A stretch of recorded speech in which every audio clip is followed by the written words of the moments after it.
একটা লোক, তার নাম হলো আসাদউদ্দিন ওয়াইসি। লোকটা সর্বসময় সবসময় বাঘের বাচ্চার মতো কথা বলে সব জায়গায়। সাংবাদিকদের সামনেও কোনোদিন ঘাবড়ায় না, মানুষের সামনে কথা বলতে গিয়েও ঘাবড়ায় না, পুলিশ সামনে দাঁড়িয়ে আছে তার সামনে কথা বলতে গিয়েও কোনোদিন ঘাবড়ায় না। সেই লোকটা পার্লামেন্টে গতকাল রাত 2টার পরে বেঞ্চে বসে যখন তিনি দেখতে পেলেন ওয়াকফ বিল, এটা যে মুসলিমদের হাত থেকে সরকারের হাতে সম্পূর্ণ নিয়ে নেওয়া হবে, এটার পক্ষে ভোট এসেছে 288 এবং মুসলিমদের হাতে ওয়াকফ বোর্ড এটা না থাক এই পক্ষে ভোট এসেছে 232টা। এর ভিতরে একজন ব্যক্তি ছিলেন আসাদউদ্দিন ওয়াইসি। এটা যখন পাশ হয়েছে যে এই বিষয়টা মুসলিমদের মসজিদ, কবরস্থান, মাদ্রাসা, ঈদগাহ এবং বিভিন্ন মাজার, বিভিন্ন খানকা, এগুলো সব সম্পূর্ণ সরকারের হাতে তাদের নিয়ন্ত্রণে থাকবে। এটা মুসলিমদের নিয়ন্ত্রণে থাকবে না, থাকবে তবে আংশিক কিছুটা থাকবে। তারা সম্পূর্ণ আইন এবং কানুন দিয়ে সবকিছু ব্যবস্থাপনা করবে। আমি আপনাকে বলছি তারা লোভ দেখাচ্ছে এভাবে যে মসজিদ যদি আমাদের হাতে আসে তাহলে মসজিদের একটা পরিসংখ্যান আমরা দেখতে পাবো। দেখতে পাওয়ার পরে মসজিদের মুসলিমদের ইমামদের নামে মমতা সরকার অথবা যে কোনো কেউ নেতা মন্ত্রীরা যে ভাতা দিচ্ছে তার থেকে বেশি ভাতা আমরা বৃদ্ধি করে দেব। এক নাম্বার লোভ দেখাবে। 2 নাম্বার লোভ দেখানো হচ্ছে তোমাদের কবরস্থান যে অবস্থায় নোংরা বর্জ্য পদার্থ হিসাবে যেভাবে তোমরা ব্যবহার করে ফেলে রাখো, সম্পূর্ণ গাছগাছালি নোংরা আবর্জনা অবস্থায় ফেলে রাখো, এটাকে আমরা সংস্কার করে সুন্দর প্রাচীর দিয়ে ভালো ব্যবস্থা করে দেব। আর তোমাদের ঈদগাহ যত কাঁচা কাদা মাটি যেগুলো আছে সবগুলো আমরা সংস্কার করে দেব। মানে এক কথায় উন্নতির দায়িত্ব কারা নেব? আমরা সরকারের পক্ষ থেকে নেব। আমরা কথাই বলি না, মায়ের থেকে কার দরদ বেশি? মাসির দরদ বেশি। ওরাই পাস করেছে হোলির দিন সারা বছরে একবার আসে, ওই দিন জুমার দিন পড়েছে, সারা বছরে 52টা শুক্রবার আসে, তোমাদের শুক্রবারে তোমাদের 52টা শুক্রবারে আমরা কোনোদিন বাধা দিইনি, আমরা কিছুই বলিনি। যেহেতু আমাদের হাতে কি আছে? পাওয়ার আছে, ক্ষমতা আছে। অতএব শুক্রবারের দিনে নামাজটাকে কি করতে হবে? বিলম্ব করে 2টোর সময় করতে বাধ্য হয়েছে। কথা ঠিক না বল? মুসলমানরা করতে বাধ্য হয়েছে। এমনকি মসজিদ, পুরো মসজিদটাকে সাদা কাপড় দিয়ে অথবা কালো কাপড় দিয়ে অথবা অন্য কাপড় দিয়ে সম্পূর্ণ ঘিরে দেওয়া হয়েছে, যাতে কোনো রকম কোন ধর্মের মানুষ হোলি খেলতে গিয়ে যেন মসজিদে কি না ফেলে, রং না ফেলে। সেটা ষড়যন্ত্র হোক অথবা ভালো মনেই হোক, আমি ওদিকে যাচ্ছি না। মূল কথা যেটা বলতে চাইছি, তারা আইন করে শুক্রবারের নামাজটাকে তারা কি করে দিয়েছে? হয় বাড়িতে পড়ো অথবা মসজিদে পড়লে 2টা বেলা 2টার পরে পড়তে হবে, তার আগে পড়া যাবে না।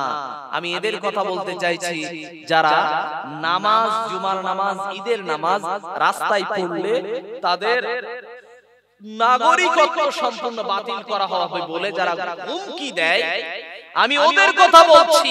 যারা কাশ্মীরের মুসলমানদের উপর থেকে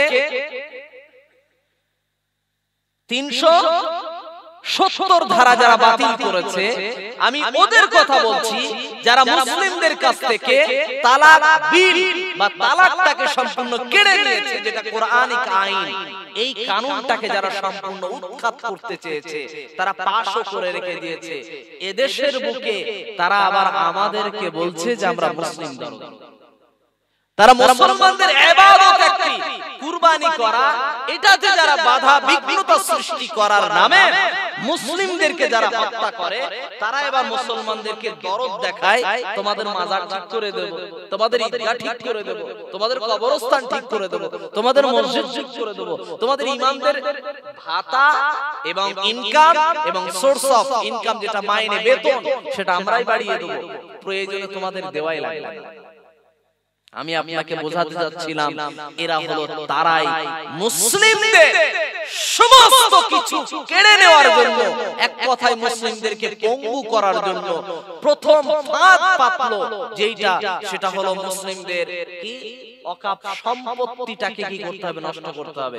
ওয়াকফ সম্পত্তির ভিতরে শিয়াদেরও সম্পত্তি আছে, সুন্নিদেরও সম্পত্তি আছে। আপনি যদি দেখেন শিয়া ওয়াকফ সম্পত্তি অথবা সুন্নি ওয়াকফ সম্পত্তি, আপনি যদি উভয়কে যদি একত্রিতকরণ করেন, আপনি পেয়ে যাবেন ইডেন গার্ডেন, যেটাতে খেলা হয় কি আইপিএল বলেন এবং যত রকম দেশের খেলা বলেন, আইসিসি যে সমস্ত খেলার যত কিছু বোর্ড আছে সব কিছু চলে কিসের মাধ্যমে? এই যে জায়গাটাতে যে জায়গা আছে, এই জায়গা হলো ওয়াকফ বোর্ডের জায়গা। আমি আপনাকে বলছি টিপু সুলতান মসজিদ ওয়াকফ বোর্ডের জায়গা। আপনি যদি বলেন হাজী মহসিন ফান্ড, এটা ওয়াকফ বোর্ডের দ্বারাই পরিচালিত হয়। আমি আপনাকে বোঝাতে যাচ্ছিলাম এই হাজী মহসিন ফান্ডের নাম দিয়ে যেটা মাইনরিটিকরণ নাম করা হয়েছে, কি নাম? মাইনরিটি নাম দিয়ে টাকা দিচ্ছে কাদেরকে? টাকা দিচ্ছে এসটি, এসসি, ওবিসি। কাদেরকে দেওয়া হচ্ছে? এসটি, এসসি, ওবিসি, এদেরকে টাকা দেওয়া হচ্ছে। বলেন তো এরা সবাই কি মুসলিম? হাজী মহসিন ফান্ড যেটা ছিল, হাজী মহসিন সাহেব ইনি একজন শিয়া মতদর্শের একজন মুসলমান, একজন কি? একজন মুসলমান। তিনি এই টাকাটাকে মুসলিমদের নামে ওয়াকফ করে দিয়ে গেছেন। তার সম্পত্তি মুসলিমদের নামে তিনি ওয়াকফ করে দিয়ে গেছেন। ওয়াকফ কি জিনিস? ওয়াকফ হলো ওই জিনিস, ধরে নেন এই মসজিদটা, এই মসজিদের যে চারিদিকে যে দেয়াল আছে অথবা প্রাচীর আছে, এইটাই মসজিদের সম্পত্তি। ধরে নেন মসজিদের এটা জায়গা। তো এই জায়গাটাকে আমাদের কেউ বাপ, চাচা, দাদু অথবা যে কোনো কেউ দান করে গেছে না? কথা বলে দান করে গেছে। তো এই যে জায়গাটা দান করে গেছে, এটা তার নিজের ব্যক্তিগত সম্পত্তি থেকে দিয়েছে। কথা ঠিক না? তার ওই সম্পত্তি থেকে দান করে যাওয়ার পরে এইটার নাম দিয়ে দেওয়া হয় যেটা আল্লাহর রাস্তায় ওয়াকফ করে দিলাম, দান করে দিলাম। এই দানটা থাকবে কি? একটা দলিল থাকবে, দলিলটায় লেখা থাকবে ওয়াকফ বোর্ডের মধ্যে এটা সীমাবদ্ধ করা হবে। তো এইটা তখন সংরক্ষণ থাকবে, এর একটা দাগ নাম্বার থাকবে, দলিল হবে যে ওয়াকফকৃত জায়গা। কোন ব্যক্তির নামে আর তখন থাকবে না। এটা তার ছেলে মেয়েরা বংশধররা কেউ আর সেটাকে ভোগ দখল করবে না, এটা তার দলিল। এইটাকে তারা হাতে নিতে চাচ্ছে।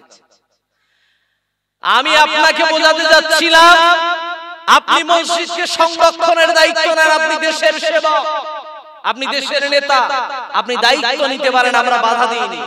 কিন্তু আপনি হাত দিয়েছেন কোন জায়গা? আপনি রেলের জায়গাকে আপনি কি করেছেন? আদানির কাছে বিক্রি করে দিয়েছেন। আপনি রেল কোম্পানিকে একজন কোম্পানির কাছে ছেড়ে দিয়েছেন কন্ট্রাক্টে। আপনি রেলের ভিতরে দেখতে পাবেন বর্তমান সময়ে, আমরা তো ট্রেনে যাতায়াত করি, 2 মাস আগে 1.5 মাস আগে টিকিট কাটছি, তারপরেও কি ওয়েটিং, তারপরে কি ওয়েটিং। কেন? কারণ এত দুর্নীতিতে ভরপুর হয়ে গেছে। বেশি ক্লিয়ার কাট কথা বললে অনেক সমস্যা আছে। আমি আপনাকে বোঝাতে যাচ্ছি, এর ভিতরে এত দুর্নীতি, 3 ভাগের 1 ভাগ টিকিটকে করা হয়েছে কি সম্পূর্ণ মুক্ত করে রাখা আছে জনগণের জন্য, আর কিছু রাখা আছে ভিআইপিদের জন্য, আর কিছু রাখা আছে কি এটাকে রাখা হবে কি ওই যেটাকে কি বলে তৎকাল, ওই তৎকালের জন্য রাখা আছে। বলেন তো যেটা অনেক দিন আগে টিকিট কাটা হবে সেটার দাম বেশি না যেটা তৎকাল কাটা হবে সেটার দাম বেশি? কোনটা? তৎকালের ব্যবসা করার জন্য 3 ভাগের 1 ভাগ রাখা থাকবে তৎকালে ফেলা থাকবে, আর 1 ভাগ রাখা থাকবে ওয়েটিং এ। ওই যে 1 ভাগ ও তো কিছুদিনের ভিতরে ভর্তি হয়ে যাবে। 1 সপ্তাহ মানে বুকিং শুরু হলেই 1 সপ্তাহ হতে না হতেই সব বুকিং শেষ। এরপরে কি হয়? अवेलेबल থাকবে। ও 1.5 মাস আগে 1 মাস আগে আপনি আসামে যাওয়ার, আমরা তো যাই আসাম, দিল্লি, মুম্বাই যাওয়ার ট্রেনগুলোতে আপনি বুকিং করে দেখেন, ভেলোর যাওয়ার ডাক্তার বাড়ি যাওয়ার জন্য আপনি গিয়ে দেখেন বুকিং করে দেখেন, ব্যাঙ্গালোর যাওয়ার জন্য আপনি টিকিট বুকিং করে দেখেন। 1.5 মাস আগে 1 মাস আগে আপনি টিকিট কাটবেন, তারপরেও কি ওয়েটিং। অথচ আজ থেকে 3 থেকে 5 বছর আগে এই অবস্থা ছিল না, এখন হয়েছে। কেন? কারণ রেলটাকে কন্ট্রাক্টে দেওয়ার পরে এই অবস্থায় চলে এসেছে। আপনি কন্ট্রাক্টে দিয়েছেন রেল ভারতবর্ষের অনেক বড় সম্পদ, সেটাকে আপনি কন্ট্রাক্টে ফেলে দিয়েছেন। ভারতবর্ষের বড় বড় মনুমেন্ট গুলোকে, স্মৃতিসৌধ জায়গাগুলোকে আপনি কন্ট্রাক্টে ফেলে দিয়েছেন, আর মুসলমানদের ওয়াকফ সম্পত্তিকে আপনি মনে করলেন না যেটা মুসলমানদের হাতে দেওয়া থাক। আমরা একটু জাস্টিফাই করব, যাচাই করব, আমরা ইনকাম ট্যাক্স দিয়ে, সিবিআই দিয়ে, আমরা এনআরআই দিয়ে এগুলোকে যাচাই করব, করতে পারেন, আপনি এটা করতে পারেন, কিন্তু আপনি এটাকে সম্পূর্ণ বিল করে কেটে ছিঁড়ে মুসলমানদের কাছ থেকে একদম টেনে বের করে নেবেন, নিজে ওর ভিতরে এবারে ঢোকাবেন কি না, ওর ভিতরে এবারে ঢোকাবো আমরা আমাদের সন্তানদেরকে চাকরিতে ঢোকাবো, যাতে কি আমাদের সন্তানরা আমাদের মত আদর্শের, আমাদের ধর্মের সন্তানরা যাতে কি হয়, কর্মসংস্থান পায়। কথা কি বোঝাতে পেরেছি? এরপরে ওয়াকফ যে বিল যখন পাস হয়ে গেছে, গতকাল পাস হয়ে গেছে, ওই সময়ে আমাদের একজন নেতা ভিখারির মতো একেবারে সম্পূর্ণ শিশুদের মতন করে চুপচাপ মাথা নিচু করে চোখ মুছছে আর কাঁদছে, অথচ সে একজন বাঘের বাচ্চা। লোকটা কাঁদছে আর সম্পূর্ণ চোখ মুছতে মুছতে চুপচাপ বসে বসে কাঁদছে, যে এই লোকটা যখন কাঁদছে এর বিশেষ কারণ তিনি বোঝাতে চেয়েছেন আগামী সময় মুসলিমদের জন্য ভয়ঙ্কর রূপ নিতে যাচ্ছে দেশের ভিতরে, যার বাস্তবিক রূপ কি?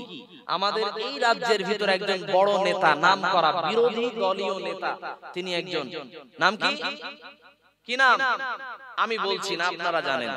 ওই লোকটা চারিদিকে সাংবাদিকদের সামনে এত কথা বলছে যে মুসলিমদেরকে চ্যাংদোলা করে নদীতে ফেলে দেব, কোথাও পুঁতে ফেলবো, কখনো কি করব পাকিস্তানে পাঠিয়ে দেব, কখনো বাংলাদেশে সাপ্লাই করে দেব, বিভিন্ন ভাষায় মুসলমানদেরকে বিভিন্ন রকম বিদ্রুপ করে, তুচ্ছ করে, গালি দেয়। মোল্লার দল, জিহাদির দল, জিহাদি ভাগাও, দেশ বাঁচাও, বিভিন্ন রকম স্লোগান দেয়। এই লোকটা যত কথা বলেছে, সমস্ত কথার ভিতর থেকে আমরা বুঝতে পেরেছি লোকটা এই রাজ্যের ভিতরেও উত্তরপ্রদেশের মতো, মণিপুরের মতো দাঙ্গা লাগানোর প্রচেষ্টা চালাচ্ছে। কথা ঠিক না? আমি তাই বোঝাতে যাচ্ছি, মায়ের থেকে মাসির দরদ যখন বেশি হয়ে যায়, ওই নেতাদের কাছ থেকে তখন ন্যায় আর পাওয়া যাবে যাবে না। আল্লাহ পাক ওটাই বলছেন, হুদাল লিল মুত্তাকিন, মুত্তাকি যদি হয়ে যাও তাহলে তোমাদেরকে রাস্তা দেখাবে কে? আল কোরআন। মুত্তাকি তোমাদেরকে তৈরি করে দেবে। আর কোরআন কাদেরকে রাস্তা দেখায়? মানুষকে রাস্তা দেখায়। কিসের রাস্তা দেখায়? ওয়া বাইয়িনাতিন মিনাল হুদা ওয়াল ফুরকান, সত্যের রাস্তা এবং মিথ্যার যে সমস্ত আশ্রয় কেন্দ্র সবগুলোকে মানুষের সামনে পরিচয় করিয়ে দেয়। তাই বোঝাতে চাচ্ছিলাম, যাদেরকে চাকরি দেওয়া হয়েছিল এর ভিতরে কেউ যোগ্য ছিল, কেউ অযোগ্য ছিল, সবগুলোকে বাছাই করার কোনো কিছুই পেল না, পুরো বিষয়টাকে উৎখাত করে দিল। এতে কি হলো? যোগ্যরা চাকরি পেল না, অযোগ্যরা শাস্তি পেল না। আবার যারা নেতা মন্ত্রীরা, যারা বড় বড় সুদ খেয়েছে, টাকা খেয়েছে, ঘুষ খেয়েছে, এর কোন রকম বিচার বিহিত ব্যবস্থা হলো না। সব বিনা ঠিকানায় সব ভালো ঠিকানা তৈরি হয়ে গেল। এটাই বোঝাতে যাচ্ছিলাম। আল্লাহ বললেন কোরআন আপনাকে রাস্তা দেখাবে, কোরআন আপনাকে মুত্তাকি বানাবে। এবারে কোরআন মুত্তাকি বানায় যে কয়টা বৈশিষ্ট্য, একটা একটা করে বলবো। আল্লাহ এক নম্বরে বললেন অদৃশ্য বিশ্বাস, দুই নম্বরে বললেন নামাজ কায়েম করতে হবে, তিন নম্বরে বললেন আমি আল্লাহ যেটা রিজিক দিয়েছি তা থেকে খরচ করতে হবে, চার নম্বরে বললেন আমি আল্লাহ যেটা নাজিল করেছি সেটাতে বিশ্বাস করতে হবে এবং সেটাকে মেনে চলতে হবে, পাঁচ নম্বরে আল্লাহ বললেন পূর্ববর্তী যত কিতাব আমি নাজিল করেছি সেগুলোকে বিশ্বাস করতে হবে কিন্তু মানা যাবে না। এরপরে ছয় নম্বরে আল্লাহ পাক তিনি বললেন আখিরাতের প্রতি বিশ্বাস করতে হবে। অন্তত এই ছয়টা মনে রাখবো ইনশাআল্লাহ। এবারে বক্তব্যে আসি। আল্লাহ পাক রব্বুল আলামিন তিনি বলেন আল্লাযীনা ইউমিনুনা বিল গায়বি ওয়া ইউকিমুনাস সালাতা ওয়া মিম্মা রাযাকনাহুম ইউনফিকুন। আল্লাহ পাক তিনি বললেন সূরাতুল বাকারার ৩ নম্বর আয়াতে আল্লাহ বলেন আল্লাযীনা ইউমিনুনা বিল গায়ব। আল্লাহ পাক রব্বুল আলামিনের প্রতি বিশ্বাস করতে হবে, কারণ আল্লাহ তিনি আছেন অদৃশ্যের প্রতি। আল্লাহ পাককে বিশ্বাস করার মানে হলো কেমন? আল্লাহকে বিশ্বাস করার মানে হলো আল্লাহকে ভয় করতে হবে, আল্লাহকে মেনে চলতে হবে, আল্লাহ যেটা ইবাদত দিয়েছেন সেগুলোকে মেনে নিতে হবে। আল্লাহ বললেন সূরাতুল বানী ইসরাঈলের 23 নম্বর আয়াত আল্লাহ পাক তিনি জানালেন ওয়া ক্বাদা রাব্বুকা আল্লা তা'বুদু ইল্লা ইয়্যা। আমি আল্লাহ ফয়সালা করে দিয়েছি, সিদ্ধান্ত করে দিয়েছি তোমরা আমি আল্লাহর ইবাদত ছাড়া দ্বিতীয় কারো ইবাদত করবেই না। আমরা একটা কালেমা পড়ি, সকলে পড়েন লা ইলাহা ইল্লাল্লাহ আশহাদু আল্লা ইলাহা ইল্লাল্লাহ। আমরা পড়ি যে আমি আল্লাহ ছাড়া দ্বিতীয় কাউকে ইলাহ রূপে মানি না, আল্লাহ ছাড়া কাউকে ইলাহ হিসাবে মানি না। তাহলে ইলাহ হিসাবে মানবো কাকে? আল্লাহকে। ২ নম্বরে ইবাদত করব কার? আল্লাহ। ৩ নম্বরে ভয় করব কাকে? আল্লাহ। সেটাও বললেন সূরাতুল আল ইমরানের ভিতর আল্লাহ বললেন ইয়া আইয়ুহাল্লাযীনা আমানু তাকুল্লাহা হাক্কা তুকাতিহি ওয়া লা তামুতুন্না ইল্লা ওয়া আনতুম মুসলিমুন। আল্লাহ পাক রব্বুল আলামিন তিনি বললেন ও ঈমানদারের দল, তোমরা আমি আল্লাহকে ভয় করো, যথাযথ ভয় করো। ভয় কেমন ভাবে করা লাগে ছোট্ট একটা উদাহরণ হিসেবে আমরা বলি। আল্লাহ পাককে ভয় কিভাবে করা লাগে? আমরা যখন রাস্তাতে চলে যাই, যখন মহাসড়কে যখন চলে যাই, তার মানে কি বড় রাস্তা, যে রাস্তাতে সিগন্যাল যখন রেড সিগন্যাল থাকে তখন আমরা কি করি? চলে যাই না দাঁড়িয়ে থেমে যাই। তার মানে রেড সিগন্যাল আপনাকে ভয় দেখায় যে রেড সিগন্যাল আছে মানে দাঁড়াও, স্টপ, ওখানে থেমে যাও।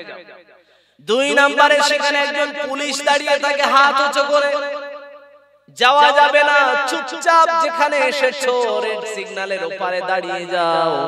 আমরা পুলিশকে দেখে ভয় পেয়ে যাই। এরপরে ৩ নম্বরে ভয় থাকে যদি রেড সিগন্যালের পরেও উপেক্ষা করে আমি আমার ব্যস্ততা দেখে বাহানা দেখে আমি যদি পেরিয়ে যাই, তাহলে আমার উপরে সিসিটিভি ক্যামেরা দিয়ে আমার গাড়ির নাম্বারটাকে দেখে নিয়ে সম্পূর্ণ কেস দেওয়া হবে। ৪ নম্বরে আমার সম্পূর্ণ একটা বড় ধরনের অ্যামাউন্ট আমার জরিমানা আসবে। কয়টা ভয় আছে? ৪টি ভয়। রেড সিগন্যাল, পুলিশ, এরপরে সিসিটিভি ক্যামেরার স্ক্যানিং সিস্টেমে কি আসবে? আমার শাস্তি ঘোষণা হতে পারে, অতঃপর আমার জরিমানা হতে পারে। আল্লাহ পাক রব্বুল আলামিন তিনি বলছেন আল্লাহকে ভয় করো ওই রূপে সিসিটিভি ক্যামেরা দেখে সামান্য জরিমানার ভয়ে 1 মাস 2 মাস 3 মাস জেল খাটার ভয়ে যদি পুলিশের হাত দেখানো দেখে যদি রেড সিগন্যাল যদি ক্রস না করো, আল্লাহ তো অনেক রেড সিগন্যাল দিয়েছে। আল্লাহ বলেছে জিনা করো না, তুমি করেছো। রমজান মাসে রোজা থাকা অবস্থায় যুবক যুবতী দেখা করেনি, কারণ সে বলে সে মনে করে রোজা থাকা অবস্থায় প্রেমিক প্রেমিকা যদি দেখা করি তাহলে মনে হয় আমার রোজা নষ্ট হয়ে যাবে, ওই মনে করে ও আর দেখা সাক্ষাৎ করে না। কিন্তু রোজার দিন শেষ আর ঈদের দিন শুরু, ও শয়তানের শয়তান ইবলিস যে রমজান মাসে বাধা ছিল, ঈদের দিনও ছাড়া পেয়ে গেছে, ইবলিসের আর বলাই লাগেনি। ও রমজান মাস শেষ ঈদের দিনে কি করেছে? প্রেমিকাকে নিয়ে বাইকে করে টান মেরে দিল। মানে কি? এই মানুষ এ হলো শয়তান, এর নাম হলো ইবলিস। এই ইবলিসের দায়িত্ব নিজেই পালন করেছে। মানে কি? এ অবৈধভাবে একটা মেয়েকে নিয়ে চলেছে, মানে কি পুরো পরিবেশটাকে দূষণ বানিয়েছে। নাম্বার 2, এলাকার ভিতরে আল্লাহ পাক রব্বুল আলামিনের রাসূল তিনি বললেন গান বাজনা শোনা যাবে না, গান বাজনার ফাংশন দেওয়া যাবে না, কনসার্ট দেওয়া যাবে না।